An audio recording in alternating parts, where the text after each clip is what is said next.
शाम का दिलकश मंजर ये साहिल और समंदर। হ্যাঁ এভরিওয়ান, আসসালামু আলাইকুম। তোমরা সবাই কেমন আছো? আশা করি ভালো আছো। তো আমরা গত সোমবার গিয়েছিলাম কলকাতায় ডক্টর দেখাতে। তোমরা তো সবাই জানো আমি ফটো পোস্ট করেছি। জীবনে প্রথমবার ট্রেনে চাপবো এই নিয়ে খুব এক্সাইটেড আছি। জীবনে ট্রেনে চাপিনি শুনিতে হাসার কিছু নাই। আমি নিজেই কোনোদিন কোথাও দূরে যেতে চাইনি, কারণ আমি ধর্মপুর গিয়ে এসে এলে যাই দুদিন ঘুম থেকে উঠতে পারি না।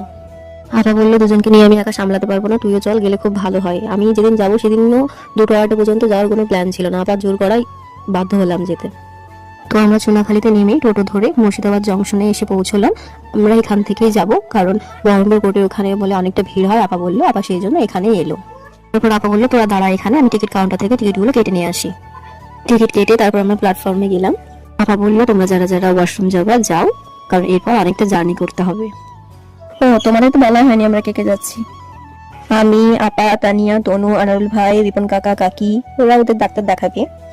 তারপর আমি চারিদিকটা খুব ভালো করে দেখছিলাম, কারণ জীবনে প্রথমবার এসেছি, কোনোদিন দেখিনি, তাই ভালো করে দেখে নিচ্ছিলাম। আপা বললো আমাদের ওইদিকে যেতে হবে, তাই আমরা এসকেলেটরে করে ওই সাইডে চলে গেলাম। তনুকে আপা কোলে নিয়েছিল, কারণ ও তো ছোট বাচ্চা, ঠিক মতো নামতে পারবে না, কোথায় লেগে যাবে, সেই কারণে আপা ওকে কোলে নিয়েছিল। তারপর ওই সাইডে গিয়ে আমি একটা ট্রেন দেখতে পেলাম। জীবনে প্রথমবার এত কাছ থেকে আমি ট্রেন দেখলাম, খুব ভালো লাগছিল। আমাদের ট্রেন আসতে একটু লেট ছিল, তাই আমরা ওখানে বসে অপেক্ষা করছিলাম। আর আমি আপাকে বলছিলাম এটা কিনে দে, ওটা কিনে দে।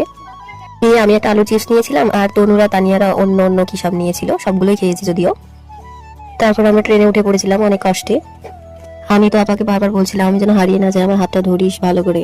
তো যাই হোক, ভালোভাবে উঠে পড়েছিলাম ট্রেনে।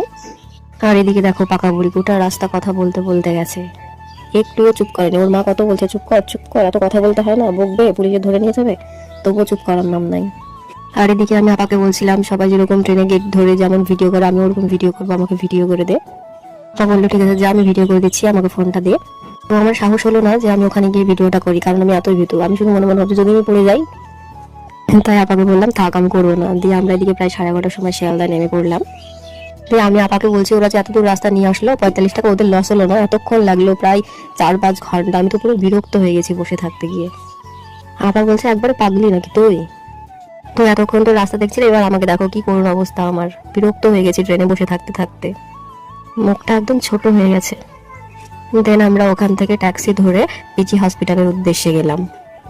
আমি তো আপাকে বলছি তুই সাদাটায় কেন উঠলি, হলুদটায় উঠবো, আমি কলকাতায় এসেছি হলুদ ট্যাক্সিতে চড়বো। তো আপা বললো যাওয়ার সময় উঠিস, এখন চুপ কর। আর এই দেখো এখানে আই লাভ শিয়ালদা লেখা। তারপর আমরা ট্যাক্সি থেকে নেমে পিজি হসপিটালে পৌঁছে গেলাম। পরের দিন সকালবেলা মানে মঙ্গলবার ডক্টর দেখালো, তাই আমিও ভাবলাম আমিও দেখিয়ে নিয়ে কি করবো শুধু শুধু দাঁড়িয়ে থেকে।